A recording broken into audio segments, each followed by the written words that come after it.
boa tarde ou boa noite.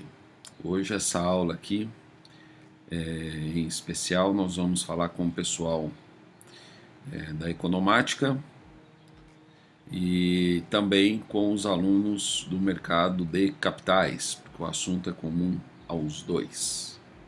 Vamos lá.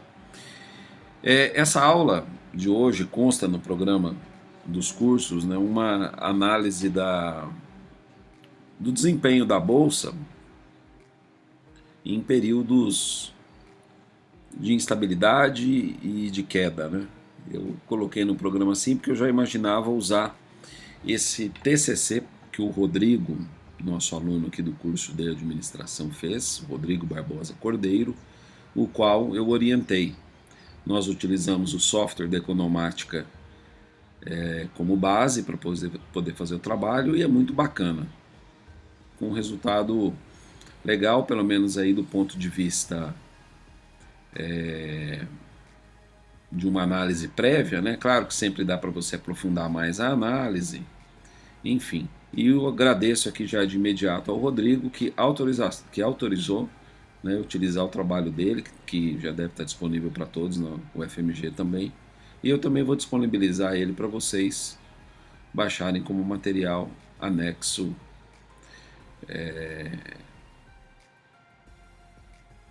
nas aulas. Beleza. Vamos pular aqui as partes, né, diretas que eu vou explicando, né? Na verdade, o Rodrigo pegou alguns indicadores, lucro líquido, ROI, margem EBITDA e o valor de mercado em alguns setores, né? Nós pegamos, na verdade, todos os setores aí que estavam agrupados na Economática em dois períodos, 2007 a 2010, né? E 2011 a 2016. Então, qual que era a ideia? A ideia é falar, ó, o que aconteceu, né, nesse período, nesses dois períodos, como é que foi o desempenho das ações, como é que foi o desempenho dos setores, né? Então, uma primeira análise aqui bacana é a gente ver a variação do PIB ao longo desses anos, né, de 2007 a 2010,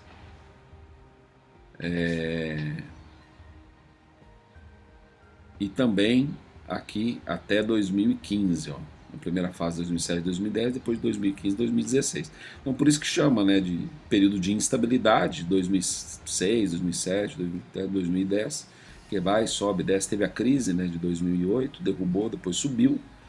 Só que de 2010 para frente o PIB só foi ladeira abaixo, a ponto de chegar a partir de 2014 até 2016, que é até quando vai esse estudo, ele ter resultados aí, né, negativos a partir de 2014. Enfim, a Bolsa de Valores, como é que ela se comportou, né, no período? Aqui é os dados históricos, né, o que é a Bolsa, como é que ela foi fundada, enfim, só uma visão geral. Mas aqui a gente pega, né, aqui está vindo desde 2000, tá vendo? Então a Bolsa subiu bastante até 2008, ó, olha a instabilidade em 2008. Vou colocar aqui um pointer para mim, deixa eu ver aqui, para ficar melhor. Isso. Não, aqui não deu certo colocar o pointer não. Mas enfim, a estabilidade aqui em 2008, aí ela cai, depois ela sobe um pouco e vai variando, né?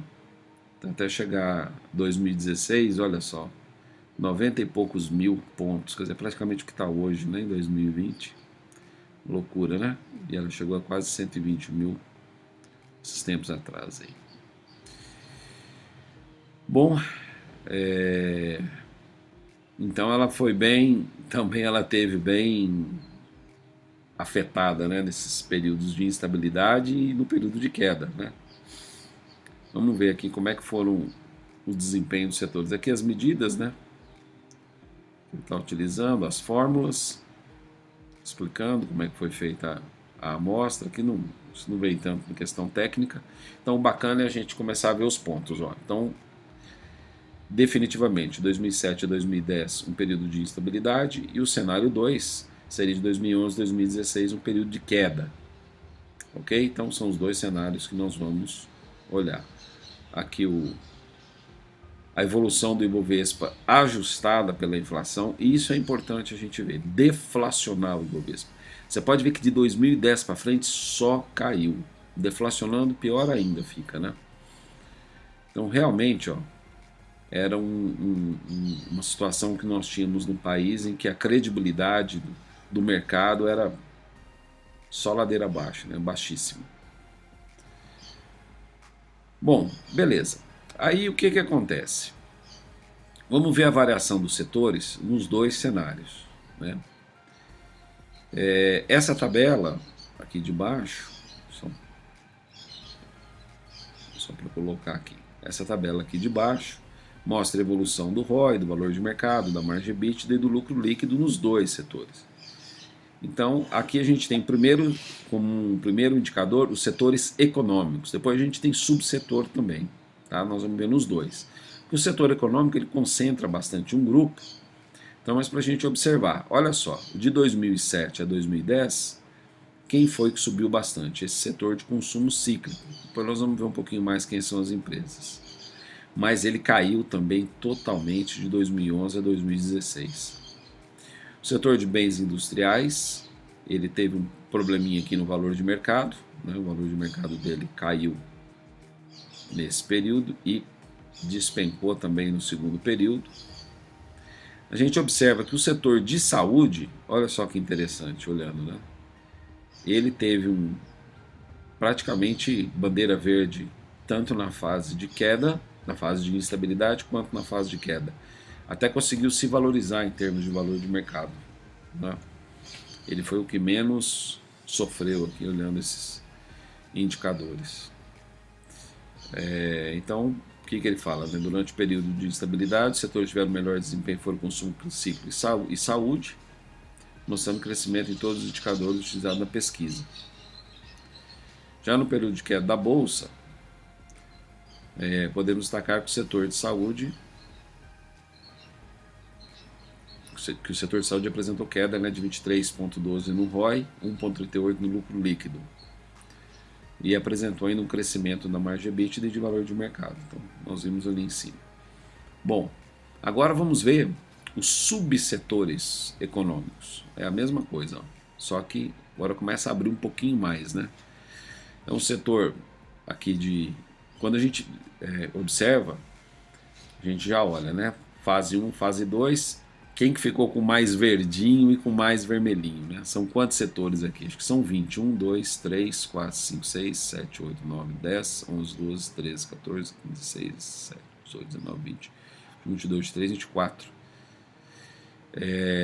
Então aqui esses setores, vamos ver quem performou bacana. Ó. Tecido, vestuário e calçados performou muito bem na fase de instabilidade, mas foi um setor que foi altamente afetado na fase de queda. Siderurgia e metalurgia já não vinha bem nos dois. É um setor que depende muito do dólar, também depende muito de como o dólar vai andando. Dólar forte é ruim para esse setor. O setor de serviços foi bem, né? Depois caiu. Cadê o utilidades domésticas, que é o primeiro lá em cima? A gente vê aqui. O ROI cresceu na instabilidade, caiu, o valor de mercado caiu nos dois casos, né? O Magazine Luiza aqui não estava fazendo ainda uma atuação forte, né, no mercado. Bom, vamos aqui, né? Ficar citando cada um. A gente pode observar quem foram os piores aqui. Os piores é aquele que tinha quase tudo, né? Siderurgia e metalurgia, e tem esse aqui também de automóveis e motocicletas. Performaram mal, tanto no período de instabilidade quanto no período de queda. Você fala assim, eu vou comprar ações. Sim, dá uma olhada nisso. Dá uma olhada como performaram esses setores no passado, porque isso pode, não é certeza, mas pode se repetir no futuro, né? Quem foi bem? Quem sofreu menos aqui, né? Vamos olhar aqui em termos de valor de mercado, né? Caiu, subiu material e transporte, subiu madeira e papel, subiu aqui diversos, né? São vários, tiveram ainda valor de mercado que subiram. O que isso quer dizer? que no período de queda, esses setores que teve um valor de mercado que subiu, se você tivesse comprado ações, você teria tido essa valorização aqui em plena queda. Mesmo que não estivesse pagando dividendo, você estava tendo valorização das ações, nos que estão verde, né? Nos que estão vermelho, não. Aí é queda. Então o valor de mercado ele está aqui, né? E a agropecuária, ó, a agropecuária ela teve um período verdinho e depois teve um período de queda. Agora, interessante, água e saneamento. Estava passando por um período de instabilidade, no período de instabilidade não estava bem, e mesmo no período de queda, ele performou bem. Assim como o setor de alimentos processados também. Né? Esses dois setores eles tiveram bom desempenho mesmo em período de queda da bolsa. Olha só para você ver, com 72% de valorização no alimentos processados e 66% no setor de agropecuária. Ok? Bom, aqui explicando um pouquinho dos subsetores, né? Vocês vão ver lá no trabalho. E aqui algumas ações em alguns setores. Né? Pegando, por exemplo, a utilidade pública. Quem que tem na utilidade pública? Aí você vai olhar lá. Então, temos a CEMIG, temos a Coelba, Copel, a Eletrobras, né? Colocou como setor de utilidade pública. Olha só a Sabesp. Sabesp aqui embaixo, performando verdinho em tudo. Foi a única, né? Foi a única. Energias Brasil, a Eletrobras. A Eletrobras foi relativamente bem também, né? Acho que tirando a Copasa, ela teve mais notas verdes aqui. Então, para a gente ver o setor como é que tá. E quem que foi mal? Quem foi mal o tempo todo? Essa Electro, vermelha o tempo todo. A Copel também foi muito mal. Né? Vamos ver aqui. Eletropaulo também não performou muito bem, perdeu o valor de mercado nos dois casos. Né? Então acaba sendo um guia mesmo aí para você tomar de base se você for fazer algum tipo de investimento no longo prazo. É só consultar isso daqui e você fala, não, vamos ver como é que esse pessoal se comportou. Nem estou colocando 2020 na história aqui, né? Porque é um ano completamente atípico. Bom, telefonia, aqui né, telecomunicações, né? A Vivo teve também uma performance muito ruim, né? Petrobras e Ultrapar, mais alguns exemplos aqui no setor de biocombustíveis. Olha só, a Petrobras, valor de mercado caindo 28%, lucro líquido caindo. Né? A Ultrapar foi bem em ambos os períodos, no cenário 1 e no cenário 2. Materiais básicos, Baladespar, Gerdau, Siderúrgico Nacional, Usiminas, tudo vermelho. Olha, falou em siderurgia, né? Um setor bem sensível ao dólar. Bom, aqui nós temos outro setor econômico de consumo cíclico. Quem nós temos aqui? JBS, Josapar, M. Dias Branco. Quem que teve bom desempenho aqui? M. Dias Branco foi a melhorzinha, né?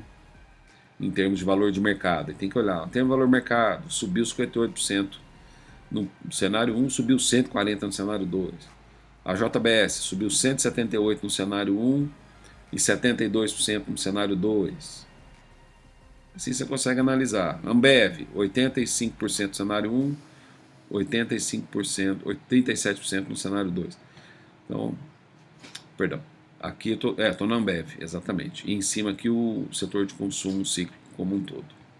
Caiu 31, subiu 16. Aqui a gente continuou com Alpargatas, Granzoline, a Grendene. A Grendene foi, não lembro quando eu estava orientando o trabalho, foi bacana, né? Subiu 30%, depois subiu mais 128%. Não performou muito bem em 2019, não. Mas é uma empresa que estava tendo bom resultado, praticamente se deu muito bem, seja em estabilidade ou em crise, ela se virou bem, né? A Alpargata sofreu bastante, seria concorrente da Grendene, né? Lojas Renner e lojas americanas são essencialmente bem impactadas pela condição econômica, né? Saraiva, livraria, ixi, hoje em dia, se for olhar a Saraiva, você já estava ruim de 2016 para 2019, então depois temos Vulcabras, foi bem no primeiro período, depois foi mal. Bom, a Grendene apresentou melhor resultado.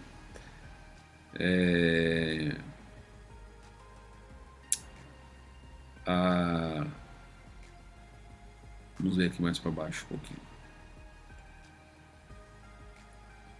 Aqui nós vamos ter o setor de bens industriais. Aí pegamos a Embraer, Eternit, né? Quem que foi bem? A WEG, né? A WEG também é influenciada pela parte de metalúrgica, né? Então, aqui nós temos a Marco Polo, temos a que faz aquelas carrocerias, temos a Eternit, a Embraer, né? Mas vamos dar uma olhadinha, ó, no período de instabilidade a Embraer caiu 42% o valor de mercado. Já no período de queda ela subiu 38% o valor de mercado. Aí nós temos mais aqui, vamos ver, Porto Belo, não, Tupi.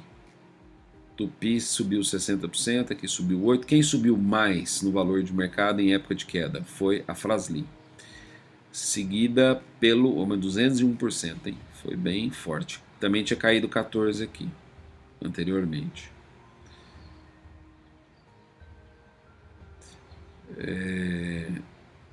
A Indústrias Home teve negativo em todos, né? Foi a única que teve negativo em todos os indicadores, em todos os períodos, né? Bom, então aqui de uma maneira geral, já encerrando, né? Chegando no final aqui da análise do trabalho, olhando os indicadores, o ROI, o valor de mercado, o lucro líquido.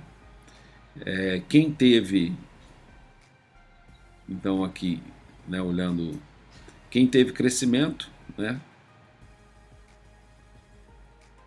Nós temos 28 empresas com crescimento de ROI, 30 com retração, 34 com aumento do valor de mercado, 24 com retração, 46 com aumento do lucro líquido e 12 com retração. Isso aqui no cenário de instabilidade. No cenário 2, que é no cenário de queda, olha só, tivemos uma retração do ROI em 49, um crescimento só em 9. Tivemos um aumento do valor de mercado em 39 e queda em 28. E do lucro líquido tivemos um aumento em 21 e queda em 37. Né? Beleza. Então aqui na conclusão, falando da Grendene, da Ultrapar, da Sabesp, que mantiveram o crescimento, né? Nos dois cenários, né? Também falamos da área da saúde, aqui no final. E por fim, o que a gente observa? Um estudo que ele praticamente bateu uma foto, né? Ele falou subiu, caiu, subiu, caiu. Subiu. Agora, é claro que para você ter uma análise um pouco mais profunda, você teria que pegar cada uma das empresas, fazer uma análise mais profunda, falar, mas por que ela caiu? Por que ela subiu? O setor todo caiu, ela subiu, por quê? Ou vice-versa, o setor todo subiu, ela caiu, por quê? Então, para uma análise prévia de como cada setor se comportou, né, uma primeira análise, ela é interessante, né, de você observar. Beleza? Bom, então é isso. Vou ficando por aqui, uma aula mais extensa, né? Essa. E vamos seguindo aí, vou dar as orientações para a gente fazer atividades baseadas nessa aula. Então, até mais para vocês. Obrigado.